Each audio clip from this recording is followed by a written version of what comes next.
to She Got Game. I'm your host, Michelle Montaigne, and I am so excited to welcome you to our new series right here on WFAA Plus. It highlights all of the amazing, talented, and strong female athletes all across North Texas. From the soccer field to the golf course, even the basketball court, North Texas is leading the way in championing and investing in women's sports, and we're here to cover it all. One of the biggest moments this season in women's sports is about to happen, a history-making day for the Dallas Wings. We're just a couple days out from the WNBA Draft.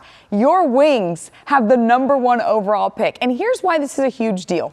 That #1 pick could very well be UConn's Paige Bueckers. In fact, most likely will be. Her storied college career just ended on a high note when UConn beat South Carolina to win the national championship. And while rumors persist about whether she actually wants to play for the Wings or not, she is going to be the #1 pick regardless. Now, we're going to talk about Bueckers in just a bit. But first, let's get a better idea of the stars already on the roster. Our own Dia Wall was there last month when the newest players for the Wings franchise were introduced, and she introduces you to them now. It's a new day for the Dallas Wings. This group up here is a part of the largest trade in the history of the WNBA. Welcoming Maisha Hines-Allen, Dejanay Carrington, Ty Harris, and Nalissa Smith. It's a homecoming for some. It's going to be exciting just to be back in Texas. Show Dallas that I've grown from the first time I was here. And a family reunion for others. Now my grandpa get to come to games because he ain't never flew before. So now he up the road. So it's going to be fun. I'm excited to come out here. New Wings GM Kurt Miller says this is a fresh, young team, thanks in part to a familiar face. A shout out to Enrique, who is with us today. He always kept me in the loop with everything, and anything he needed me to do, I did. So I think the staff and Greg and Kurt did a really good job putting this team together. And with the #1 overall pick in the 2025 WNBA Draft next month, these women have one goal. I want to win. Simple as that. Like Ty said, win some games. With some Texas swag. Shout out to my brother. He's into all that country music stuff, so he had got me right within like 3 days. I mean, we PTSO all the time, so it is what it is. Thank you. That's put that stuff on, by the way. Excited to see what they put on the floor, especially on KFAA 29, starting May 2nd. We appreciate, what y'all are doing for us and just being able to, get our games out to a lot more people and for the community. So it's going to be good for us. In Dallas, next to the future home of the Dallas Wings in 2026, I'm Dia Wall.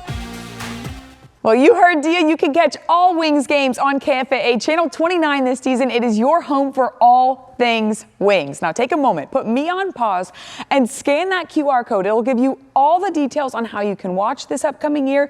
And coming up later in the show, we're going to hear from the Wings CEO about how this partnership will ultimately help the franchise. But let's get back to the possibility that maybe, just maybe, and most likely Paige Bueckers could be joining the Dallas Wings. Again, they have the #1 overall draft pick, and Bueckers, well, she did just lead UConn to a national title. So it's almost certain she goes #1 overall, right? Well, there have been some questions as to whether Bueckers would want to land here in Dallas after her collegiate career. But last week, she refuted a report that said her preferred destination would have been with the LA Sparks. When asked about her preference, she said, quote, "Nowhere specific, wherever I end up." Now that's good to hear. Even better would be hearing Bueckers' name called first overall at the WNBA Draft. The Huskies coach recently talked about what kind of player Bueckers is. She's absolutely mesmerizing when you watch her play at practice. She's a symphony conductor that just everything just flows the way she wants it to flow. She dictates the pace of everything we do at practice, dominates every practice. I know in the end, she's always doing what she thinks she needs to do for us to win. And hey, winning is what we want here in the South as well. Again, we'll find out who the Wings pick on Monday during the WNBA Draft. The Wings have a total of 5 draft picks in this year's WNBA Draft. And whoever the Wings pick, they'll start the new season in May. As Jonah Javad explains, they'll have a new coach with them as well. It is my extreme pleasure. From new additions to the front office, to newcomers on the court, it's a new era. Yeah, this is all very new. For Dallas Wings basketball.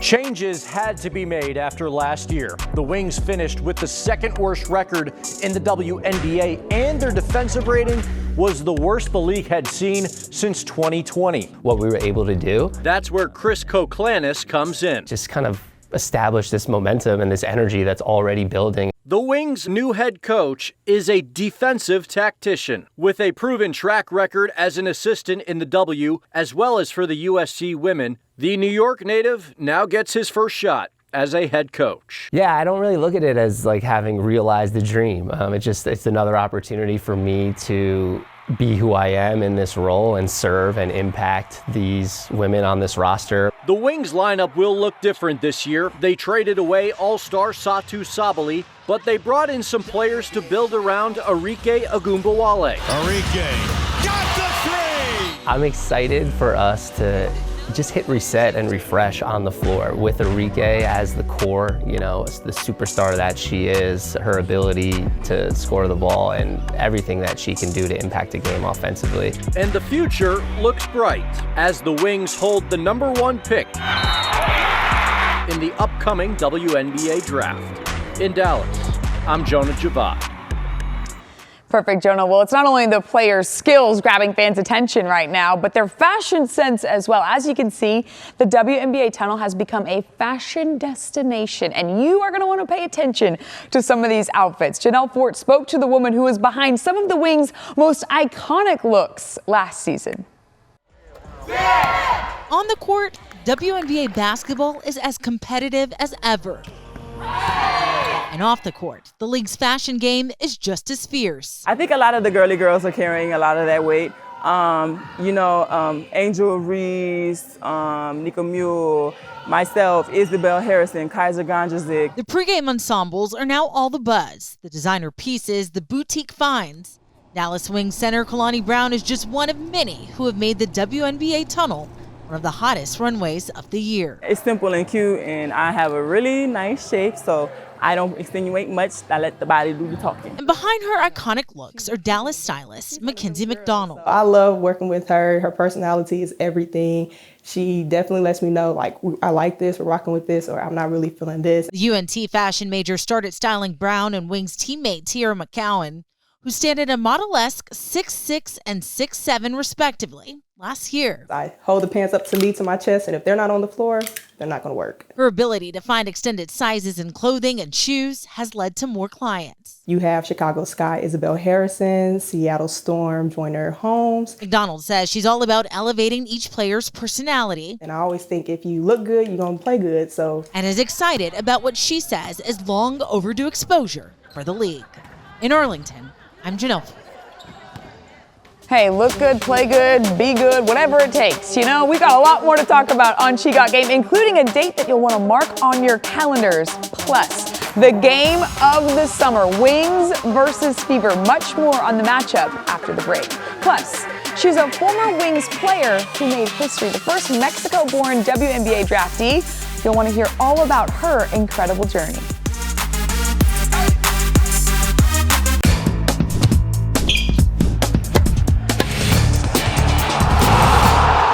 Welcome back to She Got Game. Thanks so much for hanging out with me. The Dallas Wings will bring WNBA action to the American Airlines Center for the first time ever this upcoming season. On June 27th, they will host Caitlin Clark and the Indiana Fever at the AAC, providing the opportunity for the Wings to play in front of a record home crowd. Wings CEO Greg Bibb adding that this will be the Wings' first game in their future home in the city of Dallas, giving fans a preview of what's to come. Now, if you're a Wings fan, you know how special Lou Lopez Senechal is. Senechal was the Wings' 5th overall pick in 2023, but unfortunately she decided to sit out this season. Had Senechal remained on the roster, she very likely would have been reunited with her former UConn teammate, Paige Bueckers. Still, Senechal made an impact on the team, and Adriana Dialba had the chance to speak with her about the journey it took to become the first Mexican-born player to be drafted into the WNBA. Still some time to get a shot off. She's the competitive force. Senechal launches, it goes on Ross! Making history in college basketball. Extra pass to Senechal. Demanding that ball and using her footwork. Lou Lopez, Senechal. Trusting the journey was big to me. That journey to the WNBA began at the age of 8 for Dallas Wings guard Lopez Senechal. Every step led to something new for me. New countries and new cultures for the Mexican-French player born in Guadalajara, Mexico. Life and her career would lead her to France and Ireland before the MAAC Player of the Year landed a 5th-year spot at UConn. But this moment in 2023 was the turning point. The Dallas Wings select Lopez Senechal. Lopez Senechal drafted into the WNBA. Well, she ended up going 5th overall. An overwhelming moment in the first round. It was a very proud moment for me, for my Mexican family. They were all, very happy, very proud of me.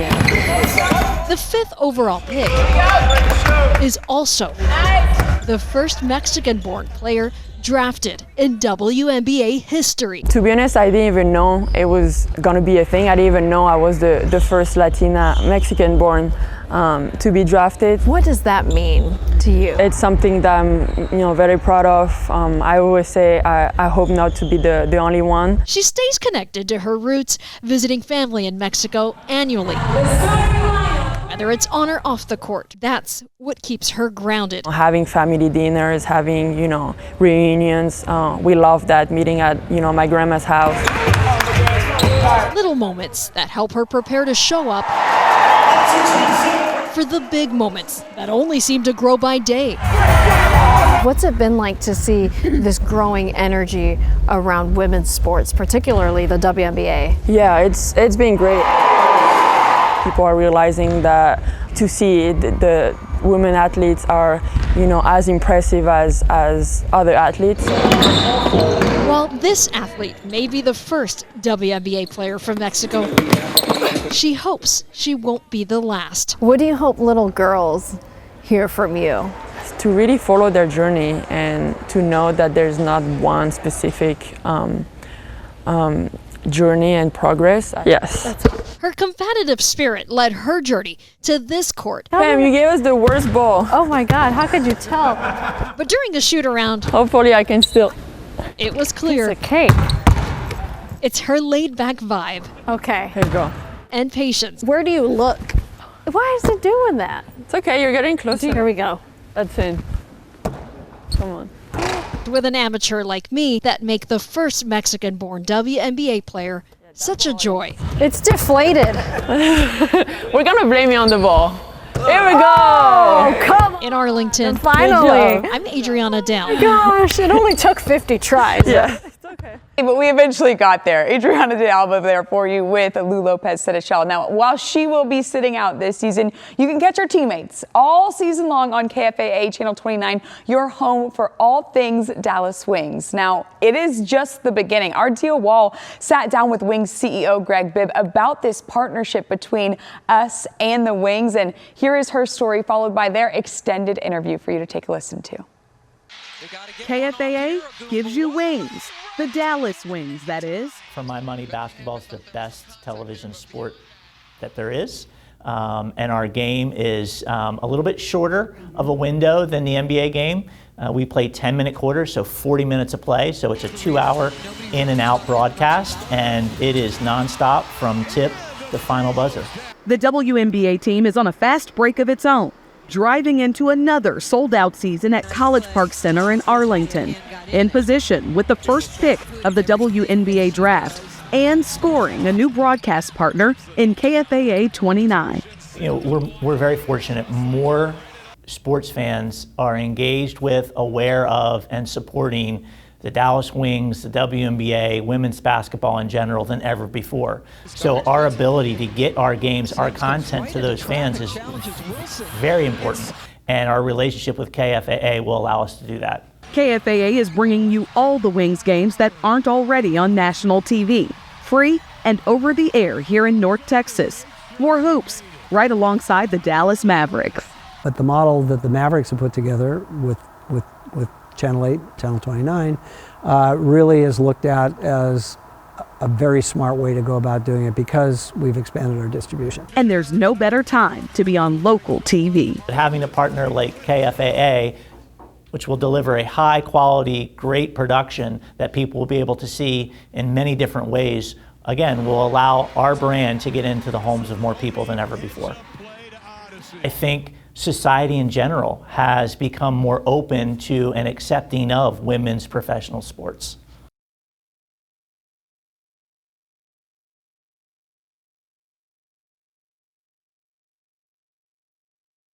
Well, let's just kick it off with this big announcement that we just made live on Daybreak. What is it, and what does this mean for fans? Well, we are pleased, thrilled, proud, and honored to announce our partnership with KFAA to bring Wings games to North Texas through a local broadcast rights agreement.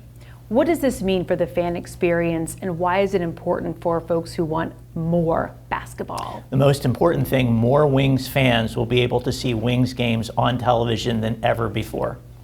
This is big because not everyone can always get to a game, and they want to be a part of that fan experience. There is such a buzz and a hype right now. What does that feel like for you to be able to bring this to them? Well, we're very fortunate. More sports fans are engaged with, aware of, and supporting the Dallas Wings, the WNBA, women's basketball in general than ever before. So our ability to get our games, our content to those fans is very important, and our relationship with KFAA will allow us to do that. Okay, we're excited as well. This is a big season. I understand the Wings sold out of season ticket memberships in record time.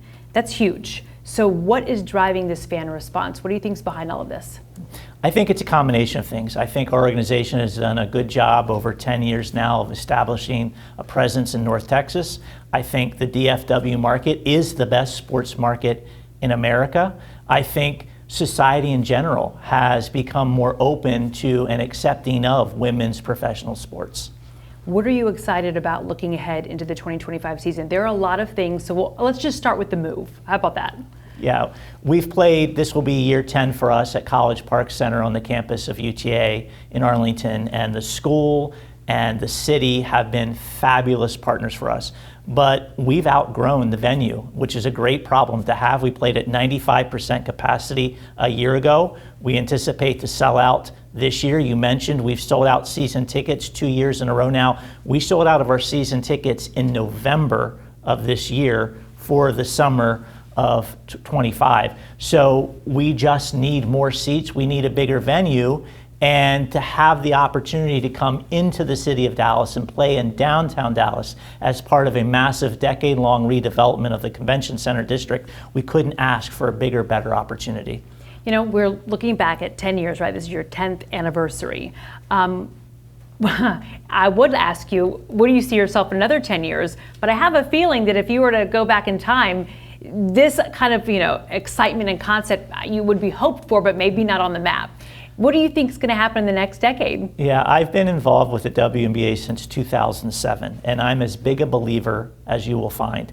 But I would be lying if I told you that with all of the dreams and aspirations we had organizationally, that we would be where we are today. So you're right, it is virtually impossible for me to articulate or crystallize where we're going to be a decade from now, but I know we'll be in a great place, and it'll be bigger and better than it is today, because today is bigger and better than it was yesterday. Yeah, I mean, it sounds cliche, but the sky is the limit really speaks volumes when it comes to what's going on with you all. And we're the Wings, so yeah. If you want to fly, we're perfect. Man, I love how you tied it all together. Okay, so there have been some bold moves that have been made, some different changes, front office, different things like that. Can you speak to that and why some of those changes and what you're excited about then moving forward? Yeah, we had been building on the basketball side of the business for a number of years. The 2023 season, the summer before last, we were a semifinalist, a top 4 team in the league.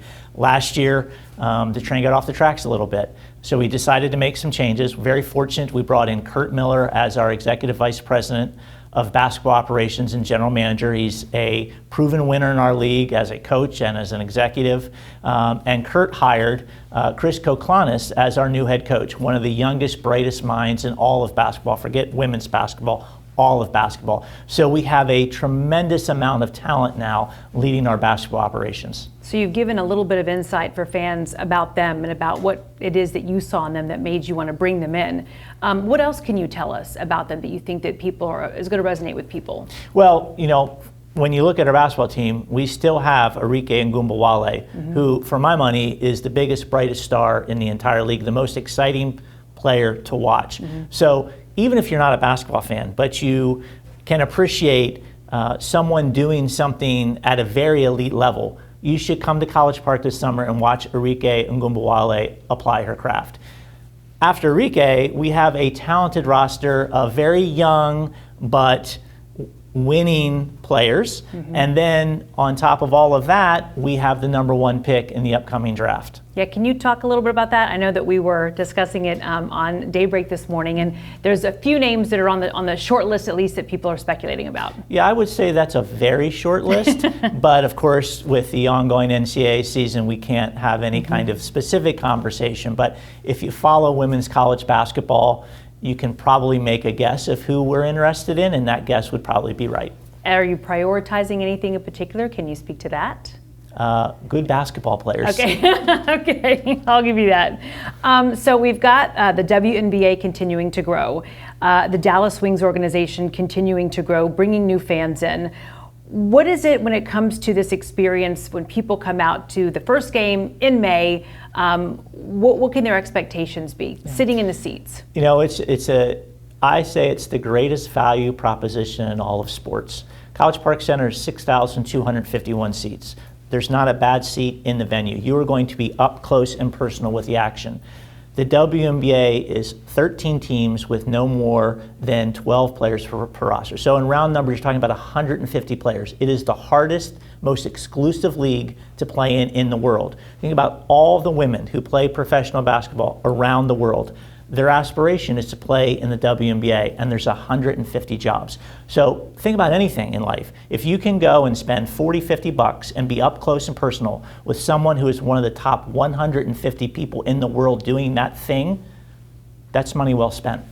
That's the first time I've heard someone put it that way, because I think you have a lot of people who are hearing about the WNBA, as we've talked about, maybe they're first-time fans, only in the last couple of seasons, perhaps. Maybe only this past year when they hear the name Caitlin Clark, right? That's shifted things as well. When you put it like that, are people surprised when you explain to them just exactly what kind of elite people they're watching?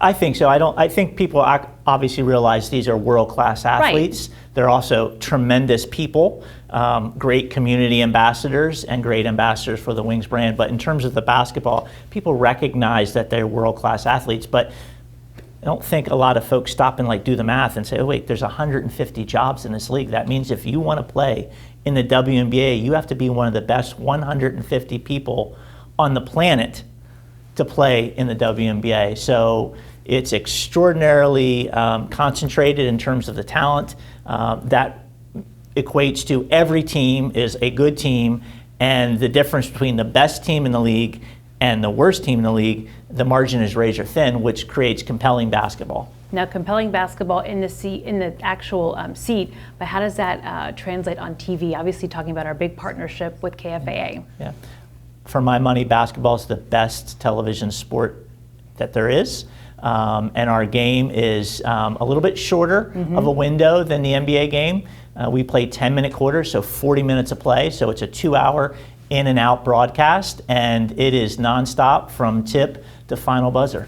So, our free agency window essentially just closed. So we are transitioning out of our free agency focus and work and signing experienced veteran players in our league to draft prep. So our basketball folks are spending a lot of time right now on the road scouting collegiate games up until we get to the Final Four, which is in early April, and then immediately following the Final Four, our draft takes place on April 14th. So it is from now until the start of the season a sprint, because April 14th is the draft, April 27th camp starts, May 16th is the first game of the season. So we have a fairly long off season, and the first half of that off season seems a little long and slow.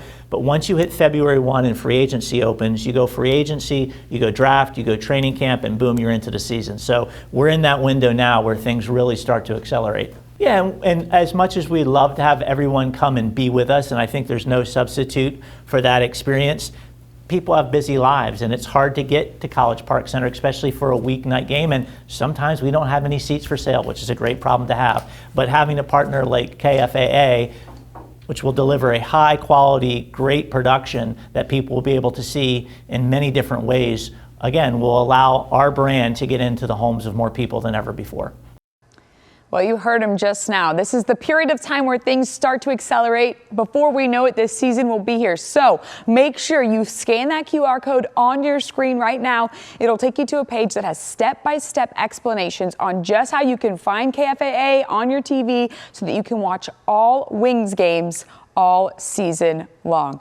It is safe to say at this point, women's basketball is only gaining favor in DFW. The Wings will hold their official draft party the night of the WNBA Draft on April 14th. For more information on that and all things Wings, make sure you follow us at WFAA and me at Michelle Montaigne on Facebook, Instagram, and Twitter. Thank you so much for joining us. We'll see you soon on She Got Game.